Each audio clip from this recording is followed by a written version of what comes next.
Welcome back to the Angry Man Podcast with Jason and Greg. So, Jay, this is a video that I'm very excited about because it's the initial video of our pound for pound list.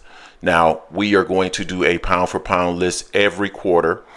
And I'm just excited about it because there are a number of outlets that are doing pound for pound lists like ESPN, The Ring Magazine. And I think it's critical that we do our own pound for pound list. And the reason why, and I think this is the important thing for those of you who are listening to this video to understand, this is not a pound for pound list promulgated by Jason and myself. This is a list by the people for the people, which means that we put out a poll, and that poll had, I believe, close to 100 people vote on the pound for pound list. And based off of those votes, that is how this list was put together. So before you go in the comment section saying, you guys don't know boxing and da-da-da-da-da. Listen, this is not our pound for pound list. This is y'all list. And if you want to influence this list, when we post it on Twitter, in the comment section, on our live streams, 4 p.m. Eastern Standard Time, make sure you go out there and you vote so that you can influence who is the AM Sports Media pound for pound number one, and also the overall pound for pound list. So, Jay, let's go ahead and get into this list. And for future, or in the future, I think we'll make this a little bit more fancy as we do this. But for now, we're just going to go ahead and jump right into this and just kind of look at the list and go from there. We'll have this whole big unveiling next time if we can figure out a way to do that. But for right now, it'll be very straightforward. So, Jay, let's share this list here. And here we go. We got number one pound for pound fighter in the sport, according to AM Sports Media. That is Terence Bud Crawford. Now, we have gotten a lot of pushback, criticism on this channel because people feel that we are Terence Crawford haters. But evidently, based off of this list, we are not as biased as people try to say we are. Because we could have developed a list on our own that didn't include Terence Crawford as the number one pound for pound fighter in the sport. But I think we both feel that Terence Crawford is the number one pound for pound fighter in the sport. And I think we agree with the people who voted Terence Crawford as number one pound for pound. Jason, do you feel that way? Yeah, I mean, I got no problem with skills pay the bills. I mean, I know some people give pushback and I haven't put Bud maybe at 2 or 3 because he's only fought once and he fought Madrimov this year. You know, it wasn't for undisputed, it was for a belt, but it wasn't for undisputed like, you know, some of the other fighters have done on this list, which I get that as well. But skill for skill, Bud's the pound for pound champ, best this year. Yeah, I mean, for me, I can understand there's been a lot of people in the Discord making the argument that Oleksandr Usyk should be the number one pound for pound fighter in the sport. Honestly, I'm not necessarily a big Oleksandr Usyk fan. I thought he was losing to Tyson Fury initially, and I thought Tyson Fury got lazy and caught, and that's the reason why he lost that fight. So it'll be interesting to see what ends up happening in December as they have their rematch. But overall, when I look at Terence Crawford from an eye test perspective, from an accomplishment perspective, the accolades are there, the skill set is there, and there's nothing that has occurred over the last 12 to 18 months that would suggest Terence Crawford, in my eyes, is not the number one pound for pound fighter in the sport. So I'm good with that ranking. Moving down to number 2, we have Oleksandr Usyk. Now, we just talked about, or at least I just talked about Oleksandr Usyk a little bit. I can understand the argument for why someone would have Oleksandr Usyk number 1. Has been undisputed at 2 different weight classes, cruiserweight and heavyweight. Has showcased good skills at the heavyweight division. But he would not be my number one pound for pound fighter in the sport. I would probably rank him number 2 just based off of the accolades. Jay, what's your thoughts on that? I'm fine with him being number 2. I mean, based on his accolades, you know, he beat Daniel Dubois, although that was also questionable because of the low blow, you know, that some people said was on the belt line. He was just trying to, you know, flop, do a lot of DVOTs type move in the ring and get that 5 minutes. Then to your point against Tyson Fury, some people felt like he was losing until the knockdown. I think it was round 10. That he dropped Tyson in. Couldn't get him up out of there. So I'm fine with Usyk being at number 2. We'll see if he remains there with his rematch with Tyson in December. Yep. Inoue is number 3, super bantamweight. A lot of people had him number 1 just a few months ago. He's never been my number 1. They got him at number 3 now, and I'm fine with that. Yeah, I mean, I'm okay with that as well. Him being at 3, I figure he'd be top 3 anyway. somewhere around there, because of the mystique of him, what he's been doing. So I don't have a problem with him being number 3. Now, this is one that may get a little bit of pushback, considering what we saw here recently when he faced another combatant, another fighter that's currently on this list, and that is Artur Beterbiev, light heavyweight undisputed champion currently. I like Artur Beterbiev. I had Artur Beterbiev winning that particular fight. I am not sure I would have Artur Beterbiev number 4, but that is where he was voted by the people that follow the channel. Jay, what are your thoughts on Artur Beterbiev being ranked number 4? That one shocked me because a lot of people in Discord were going back and forth saying Bivol won that fight. Correct. I felt Beterbiev won that fight because of the last 2 to 3 rounds. He put his foot on the gas. Bivol kind of laid off a little bit, like he gassed a little bit. And throughout the entire fight, if you want to go who hurt who the most, I would say Beterbiev hurt Bivol a lot more than Bivol even hurt Beterbiev that fight. I hope that I want a rematch for the both of them, but seeing Artur Beterbiev at 4, I'm surprised at that. I thought he'd be more like a 6 or a 7. Gotcha.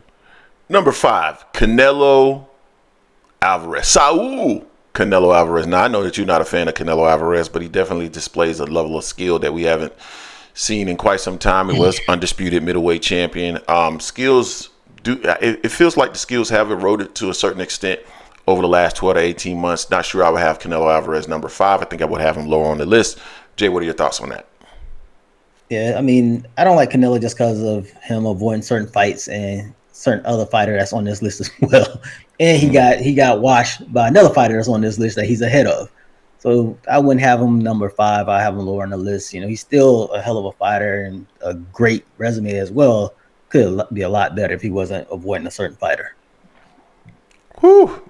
Some people are going to be hot about this one. At number 6, Gervonta Tank Davis, WBA lightweight champion.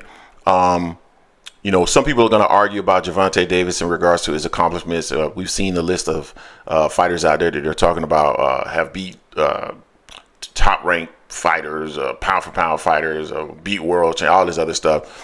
Gervonta Davis, when you look at him from an eye test perspective, absolutely belongs on the top pound-for-pound list, and he makes sense. So I'm completely fine with Gervonta Davis being on this list. I don't know where I've had him rank. I would really have to sit down and kind of think about it, but I'm cool with him being on the list. Jay, what's your thoughts?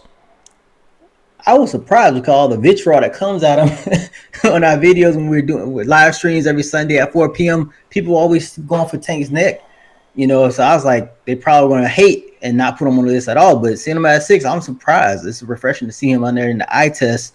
He brings a lot to the table, not just knocking people out, but more of a boxer puncher, setting traps, beating people in multiple ways. Now, we know he hasn't been undisputed, some of the other accolades that some of the other fighters have on this list, but we're looking at pound for pound. How did his skills transition if he would put it in a different weight class? Those skills would transition to being a top fighter at any weight class, I feel, as well. So being number 6 on the list, I'm fine with that. Dmitry Bivol, light heavyweight champion or former light heavyweight champion. I have no problem with Dmitry Bivol. I thought he fought a hell of a fight. I just thought that he came up short in some of those later rounds, as you mentioned earlier. So no problem with him being on the list, even in defeat. And a rematch will be interesting. Jay, what's your thoughts on Dmitry Bivol? I'm surprised he's on the list, honestly. I'm not. I'm surprised he's 7. I figure he might be maybe 10 or 11. I figure it might just be off the top 10 just because of that last fight as well, because he did lose in that fight, regardless of people want to dispute it or not. It was a close fight. It was a good fight, but over time, people are saying that, Dmitry hasn't fought top level fighters after watching Canelo. They're like, okay. His last fight before Artur Beterbiev was someone that no one really knew. He got him up out of it though, but no one really knew that guy. But Dmitry Bivol does have the skills. That was evident when he watched Canelo Alvarez. So I don't have a problem with I haven't been on here, but I was just surprised other people saw that way as well. Yeah. David Benavidez, light heavyweight. I think he's currently an interim champion. I'm a little bit surprised that David Benavidez is on the list, to be quite honest with you. Now, he has won a title at 68. Now he has an interim title. David is more of a high pressure fighter. I'm not saying that he's not skillful. He's very skillful. But I'm a little bit surprised that he's on this list. Jay, what's your? I wouldn't have him on my top 10 pound for pound list. What's your thoughts? I'm very surprised. David said he's not on the top 10, not top 10 yet himself. He wants to prove more. That's just the type of fighter he is and how he feels. He doesn't say his skills aren't top 10. He just feels what he's done in the game of boxing doesn't have him shouldn't put him on the top 10. But I'm surprised he got put on the top 10 here because people are hating on David as well. People are saying he was chasing the Canelo fight for too long and everything like that. Who has he fought? What has he done? And he's been stretching people, everyone he's been fighting lately. And for him, his next fight, to fight David Morrell in March or February, shows that he's about that business. So I'm happy to see David on the top 10. I'm shocked, though, that the people voted him on there. Yeah, Bam Rodriguez, number 9. Not surprised that he's on the list. I actually thought people would have probably had him a little bit higher, maybe around 7. But yeah, Bam Rodriguez, Jay, what's your thoughts on him? I'm cool with that. Bam is growing on me. The more I watch the young man fight, and he's about fighting anyone, everyone, moving on up that ladder, that weight. I know they're top maybe in a year or two trying to get that number 3 person on here, Inoue, on there. I'm happy with Bam being number 9, and he's action packed. He's action out there, man. He's taking people out and smart fighter. And then finally, wrapping this up is Tyson Fury. I totally disagree with Tyson Fury being on the top 10 pound for pound list. I've never had him on the top 10 pound for pound list because I don't believe in necessarily having heavyweights on the pound for pound list. You should at least have the ability or have been in a different weight class, something. And so I don't have him on my pound for pound list at all.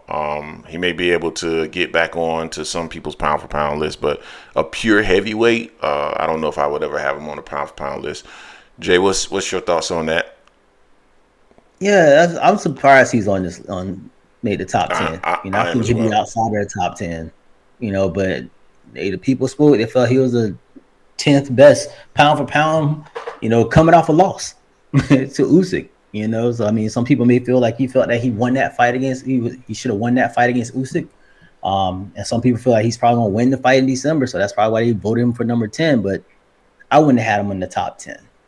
Yep. And honorary mentions, because we actually list around 15, 16 boxers for people to actually vote on. To determine who the pound for pound is. So there's options there, different combination of fighters. Number 11 was actually Shakur Stevenson, and number 12 was Devin Haney. So I actually fully expect this list to change as people get more familiar with the process and how we do things. I think this will shuffle a bit, but this is the inaugural pound for pound list. I hope you guys are excited about this, and your voice will be heard in the broader boxing landscape in terms of who are the best fighters in the sport. Again, this is not my list. This is not Jason's list. This is the people's list. So let us know what you think in the comment section about this list. Don't forget to hate, like, comment, and subscribe. This is the Angry Man Podcast, AM Sports Media, and we are out.